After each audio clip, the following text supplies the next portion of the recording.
So today we have verses 27, 28, and 29 lined up of chapter 13 of the Bhagavad Gita. I'll start with verse number 27.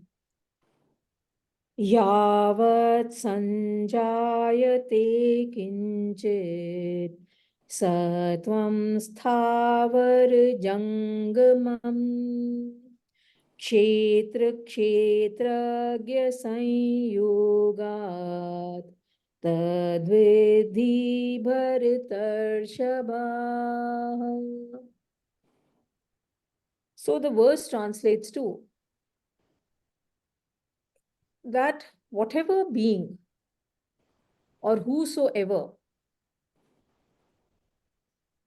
is born, moving or non-moving, O Bhartarshaba, know that to be the union of Kshetra, field, and Kshetragya, knower of field. So fairly simple. Let's take this up word by word. Yavat, whatever. Sanjayate is born. Kinchit, any. Sattvam means here existing. So being. So someone that exists. Sthavar jangamam. So stha is non-moving. Varizan jangmam is moving. So sthavar jangmam becomes unmoving and moving. Kshetra kshetragya sanyogat. So kshetra is field, kshetragya is the knower of the field, sanyogat is from the union. So kshetra kshetragya sanyogat, the word means from the union of kshetra and kshetragya, or from the union of the field and the knower of the field. That vidhi no. Bhartarshaba is a name for Arjun, so we will discuss that during our discussions. So the verse translates to whatever being is born, unmoving or moving, O Bhartarshaba, know that to be the union of Kshetra, field, and Kshetragya, knower of the field. Let's chant it together. Yavat sanjayate kinchit satvam sthavar jangamam क्षेत्र क्षेत्रज्ञ संयोगात् तद्वेद्धि सर्वकर्षभः. So now, see, when we look in the creation around us, the beings of the world can be broadly classified into categories, which is being used in the verse here, as moving or non-moving. Typically, the animal kingdom, including the humans, belong to the moving beings, and the plant kingdom belong to the non-moving aspect of the creation. Now, Lord Krishna in this verse is saying, Yavat kinchit. बंद कर दे, हट जाती हूँ, उधर चली जाती हूँ, इसको कर लेने. So, Lord Krishna is saying, Yavat kinchit, meaning whatsoever form of life that exists here, regardless of how enormous or infinitesimal it may be, all are born from the union of Kshetra and Kshetragya. So that means all beings are born from the union of matter and spirit, or the material field and the pure consciousness. Right? Now, this is a very interesting concept, which you will find is not there. This is just as an aside, just sharing some information with you, that the Abrahamic traditions accept the existence of soul in humans, okay? But they do not accept it in the other life forms. So that means they don't believe in other life forms having souls. The Vedic philosophy that we are studying stresses, underscores the fact that wherever consciousness exists, there must be presence of a soul. Okay. Without the soul, the being will have no consciousness. As we have been reading in this particular chapter, Kshetra means the field and refers to the material body. So this comprises of the the kshetra, when we're talking of the body, the material body, of course, it has the gross body and the subtle body. The subtle body consists of the mind and the intellect, and the grossness is the physical body that we have. So in human beings, when I talk in context of the humans now, the gross body consists of the five senses, or the five gateways, the five gyanindriya, and the five organs of action, or the karmindriyas. And the subtle body consists of a mind and intellect.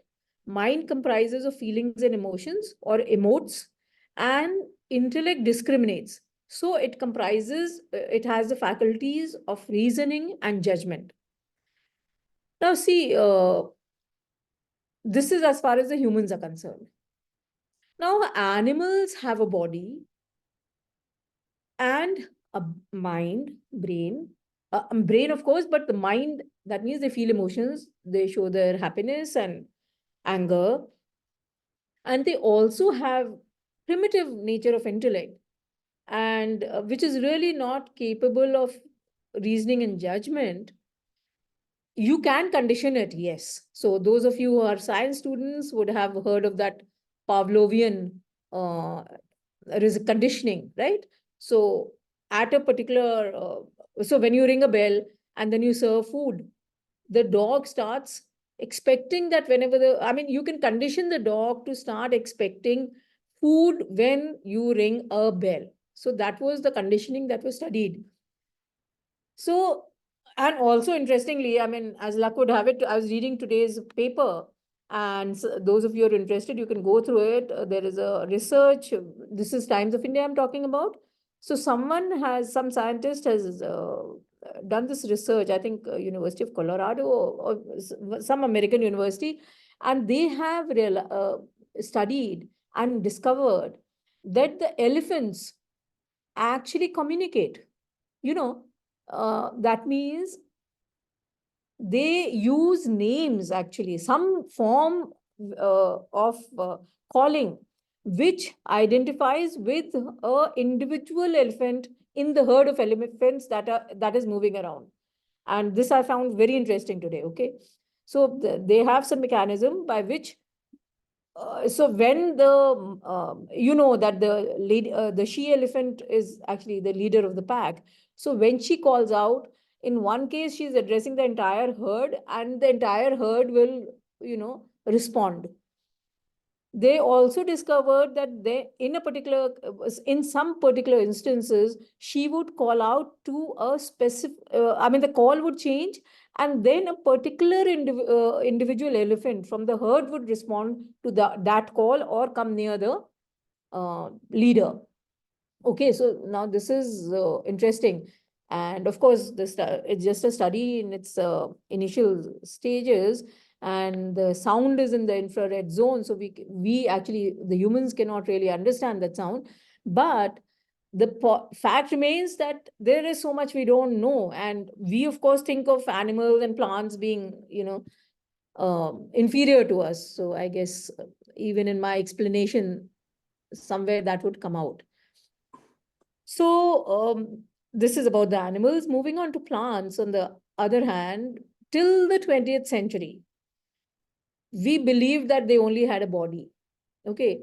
And in the early 20th century, when Sir J.C. Bose started experimenting on plants, and the experiments showed that even plants which are non-moving life forms can feel and respond to emotions. His experiments proved that soothing music can actually help growth of plants. And the presence of a loving gardener, when he enters a garden, the trees start showing their happiness. So what Krishna is saying here in this verse is actually corroborated by these scientific studies, that there is life in all life forms, or there is consciousness in all life forms. And of course, this is from the combination of that Purusha, the eternal soul, which is the source of consciousness, and the body, which is the material energy.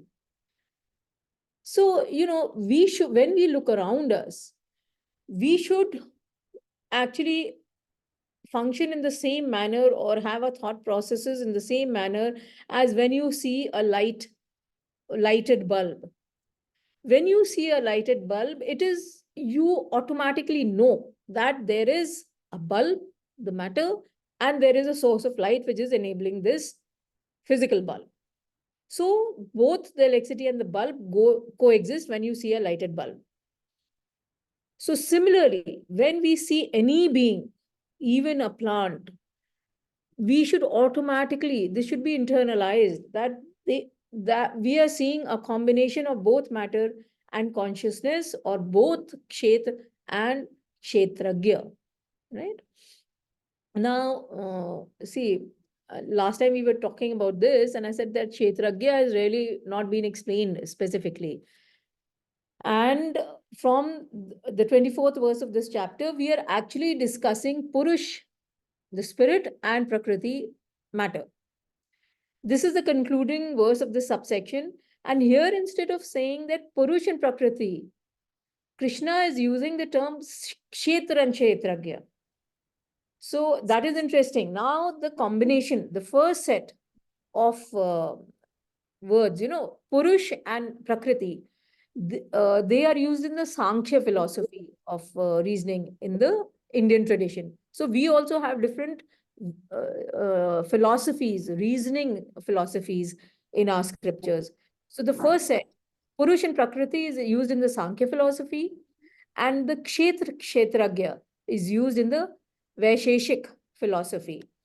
So basically, Purush and Prakriti map onto Kshetragya and Kshetra. Therefore, Kshetragya is not being discussed separately. It has been explained while we are discussing Purusha or spirit.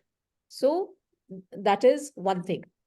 And I hope last time, I think Beena had said this, and I had said that, no, we have not really discussed Kshetragya. So now we have covered all the terms that Arjun had asked at the beginning of the chapter.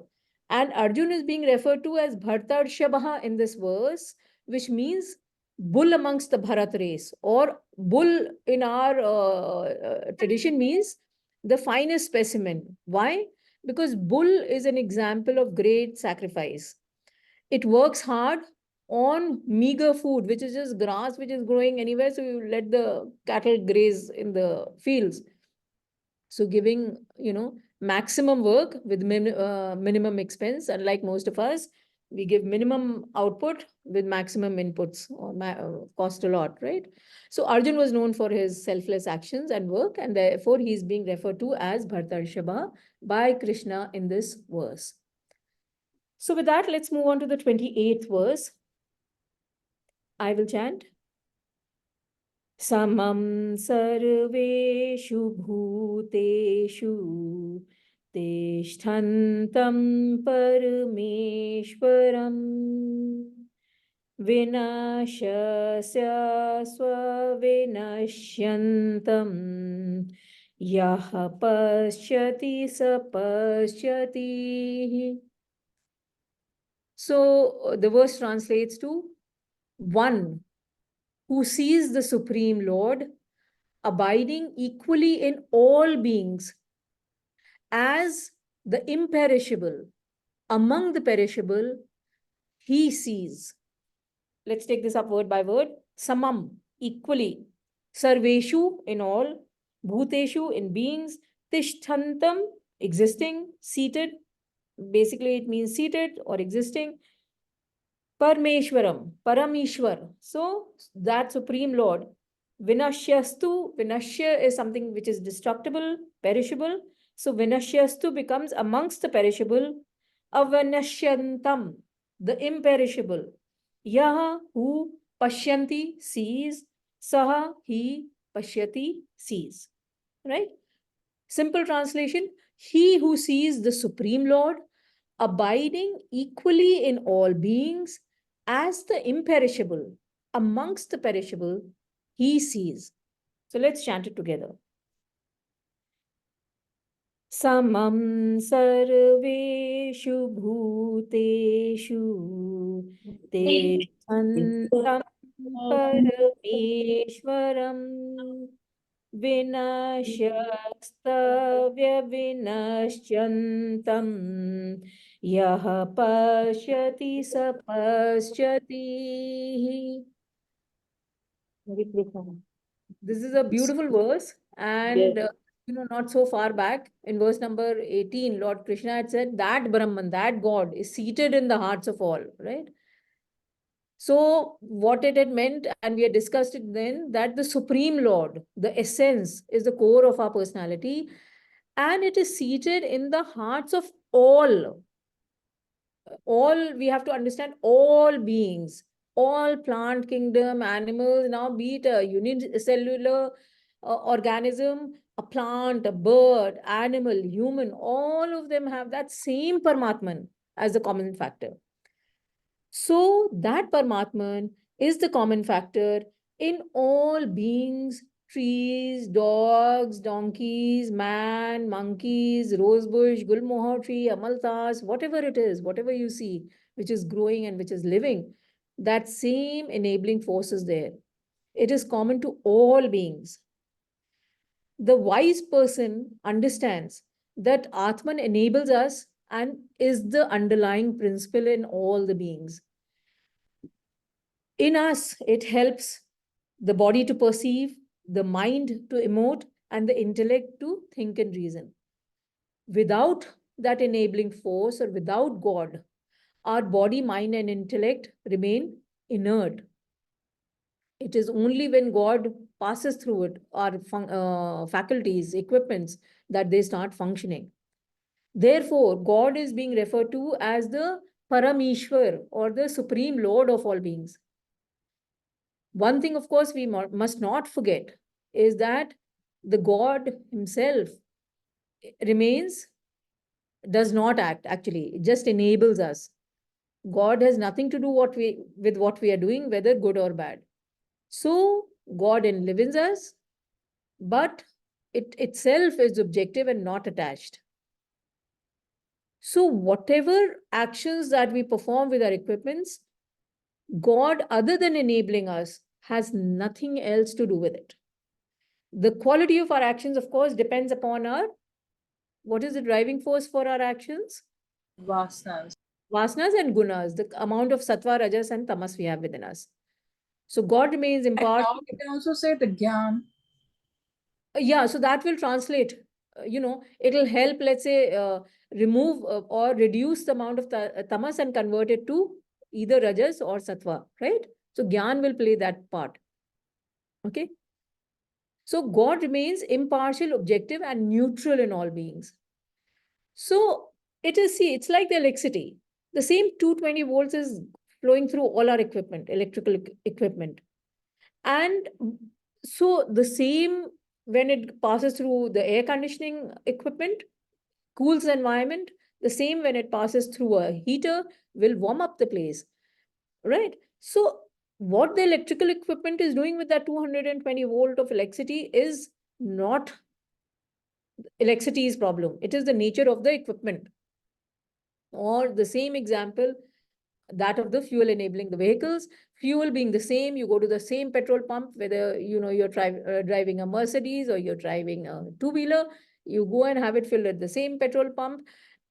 So everyone gets the same fuel, but the vehicle performs as per the power of its engine and the skill of the driver. So fuel is not responsible for the functioning of the vehicle, right? Similarly, God is enabling all beings, but God is not responsible whether someone goes and commits a murder or whether someone goes and runs a charity or helps someone. God is enabling everyone. Now, the interesting part which the verse is bringing out, it is like the imperishable in the perishable. So see, all our material equipments, body, mind, and intellect, have a beginning and an end. When we die, all that we have goes. At the material level, everything goes. It is all perishable. Only the soul, Atman, remains, which is the Kshetragya. But the material equipment, which is in the level of at the level of the Kshetra, that perishes. So the God is the prime enabler. but the equipments which he is enabling are perishable. So God is undying, these material equipments are dying. God remains unchanged, the body perishes. So the God, which is the common factor for all, in all beings actually, or the spirit in us, is the undying in the dying, or the imperishable in the perishable. So death means basically that the Paramatma leaves the body, is it? No, The enabling force leaves the body. yeah, we'll just park that. We'll take it in the question answer sessions, if that's okay. Shall we park it? Sure. Is that okay with everyone? Yeah. Okay. So we will discuss this, Sonia. Just bring it up, right? When we go back. So God is like the undying in the dying. Or if you want me to answer, I can answer. We are not saying that God is dying, right? Actually, okay, let's keep it for the question answer session, right? So one who understands this, that Paramatman, that imperishable, appears as perishable in the equipment, he understands God. And the word which is the phrase which is oft quoted by the Gyanis is Yaha Pashyati Saha Pashyati, which means he who sees. Yah is he who, Pashyati sees, Saha Pashyati, he sees. All right. So this declaration of Lord Krishna is, at least you must know since you're doing the Bhagavad Gita, is very, very often quoted. And this is what it means, that one who sees that imperishable in that perishable, he sees. So at another way to explain this is that, see, the physical eyes, our physical senses see material things only, but divine vision, or the vision of the wise, goes beyond the material layers and starts hitting the door of the eternal principles of life, or reaches beyond the material world and starts experiencing or having visions of the Supreme Lord. So it is with the eye of knowledge. This is where the Gyan comes in, that one starts seeing Paramatman, the Lord. And one who sees this, he sees the truth. All others, having eyes, just remain confined to the material world and do not see that Paramatman functioning in that material world, that Paramatman which is the enabler, but not responsible for what all is, each being is doing by itself, right? With that, let's move on to verse number 29.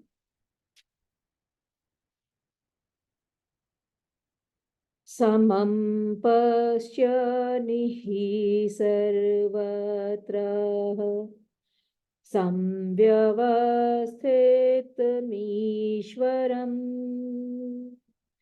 na hinnastyatmanatmanam tato yati param gatim.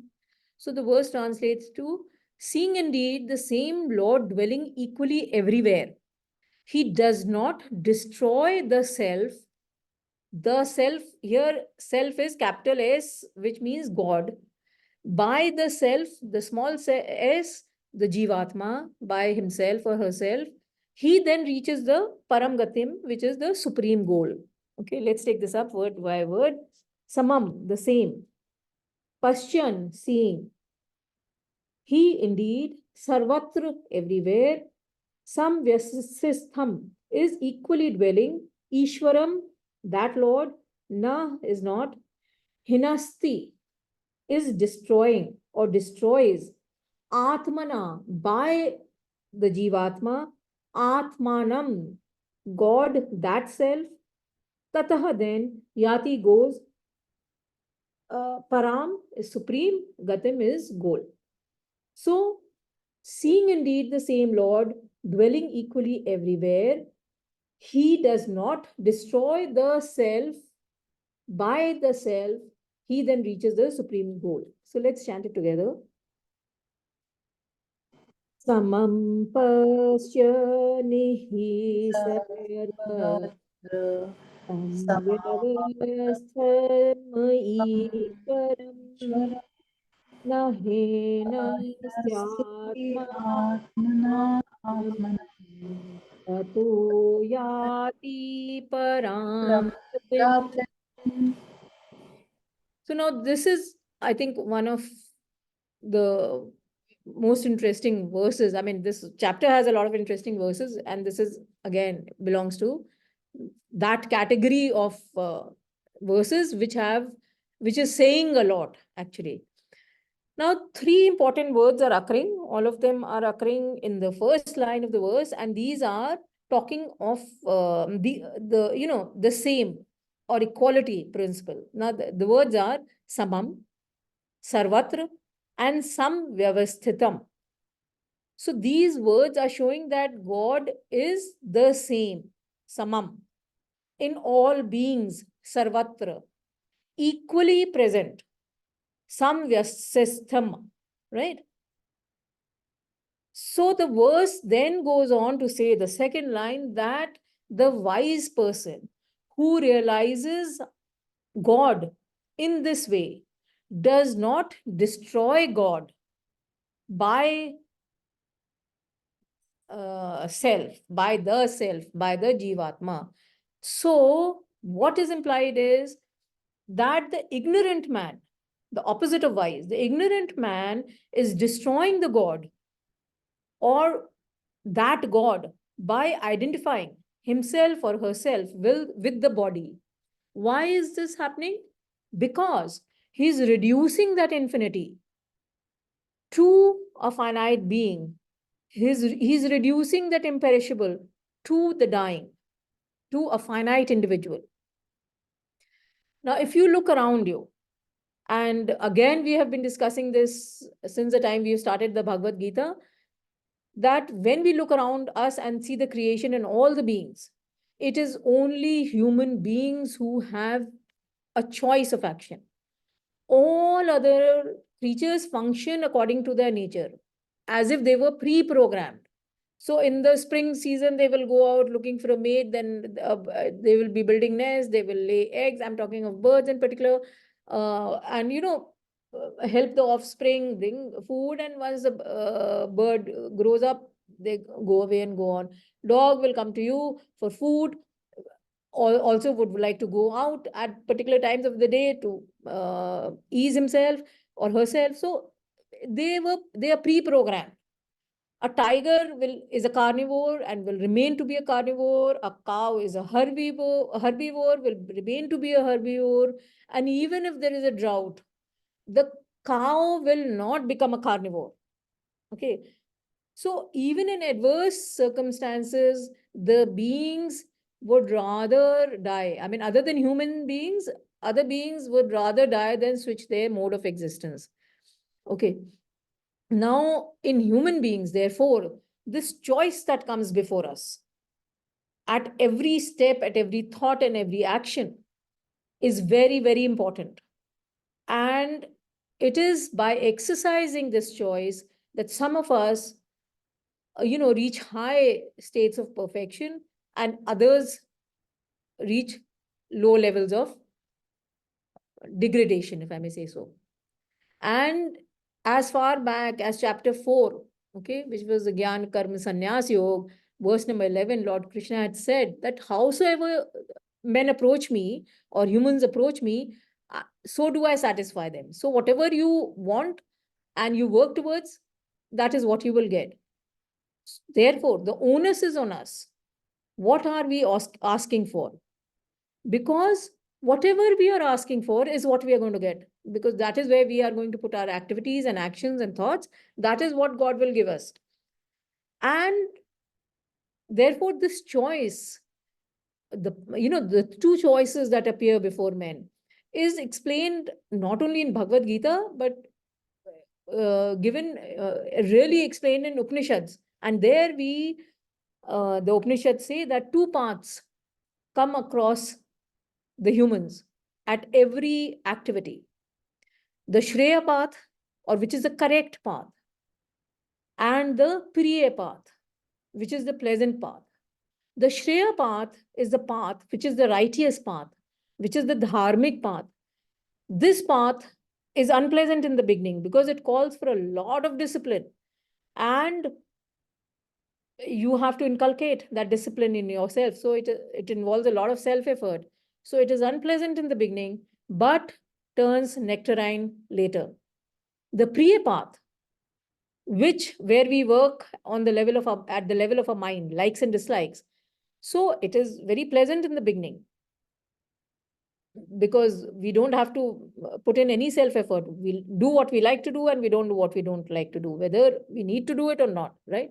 So this path is pleasant in the beginning, but is fraught with sorrow later on.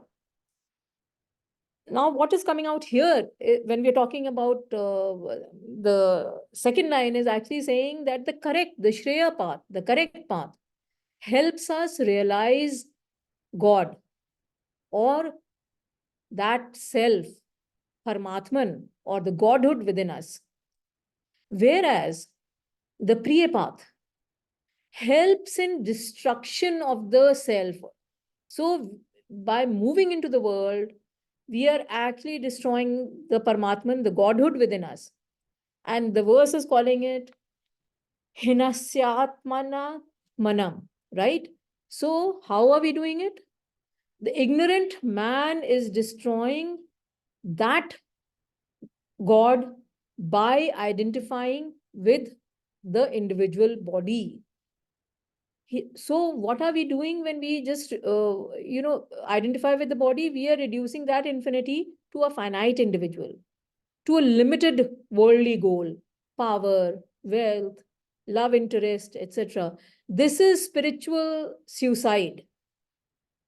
Because what have we done? We have traded our possible limitless existence to a limited finite existence. And in the process, what we are doing, that glory, which is us actually, we are trading off for this limited glory and limited happiness in this life. Kat Upanishad, section 1, subsection 2, verse number 6. Here Lord Yam tells Nachiketa that a childlike person is deluded by lust for worldly riches. Okay. And so he does not move on the correct path. That means he moves on the Priya path as opposed to the Shreya path. Shreya path is the path which would have inculcated deep thoughts of the inner world within the individual. So Yam says that such a person who believes that the visible expanse is the only world that exists, because of this, comes into my clutches again and again. So what is the god of death or the supreme controller saying? That because one goes out into the world, creates desires and vasanas, leads a finite existence, he comes into the cycle of birth and death again and again, does not attain that supreme goal. The wise understand this and they choose the Shreya path, the correct path. They use all their faculties, so their karmindriyas, then all their karmindriyas to work for God, and the Gyanindriyas, the organs of perception, to contemplate on God. And gradually, as the Gyani proceeds on his spiritual journey or in search of truth or in search of Paramatman, he stops seeing the plurality of name and form. Instead, he starts focusing on the oneness principle, that it is the same Paramatman which is in me, is in you, is in this tree, is in the bush outside, is in the beggar on the road. It's the same Paramatman. So he starts seeing the oneness, the unifying force, or the unifying principle in all that he beholds. Just as when we see an electrical equipment, okay, now say, I'm taking the example of a toaster. So when you see a toaster in India, or you see it in America, or you see it in Africa, or you see it in Antarctica, you know that this is a toaster and it'll work when I plug it into the electrical source, right? It works on electricity. Or it may be any electrical equipment. So it could be a toaster or a refrigerator or a bulb. We know that it is enabled by electricity, and therefore, once it is connected to the energy lights electricity source, it'll give us cooling facilities, it'll give us heating facilities, or simple light. So just as electricity is the unifying principle in all electrical equipment, the wise see Brahman enabling all creation. So they realize that Brahman is the substratum of all creation, just as gold is the substratum of all gold ornament, waves, ocean is the substratum of all waves, and electricity of all the electrical equipment. So they see the same essence, samam, equally present, samvyasisthitam, in all beings, sarvatra, or they realize, internalize, and live the oneness principle as opposed to the egoistic, I am the one attitude, which a lot of humans have, that where they think that the entire creation is there to serve to their finite and egoistic interests. The wise understands that is not correct, and he starts seeing the oneness principle in the entire creation. And therefore, as he moves further and further along the spiritual path, they merge with God and attain moksha, or that param gatim, or the supreme goal. So verse number 18 had told us the goal of knowledge. You remember, you may recollect, Gyan Gam Yam. So which is the self, the God, and which is in the heart of all beings. So with that, we end our today's session.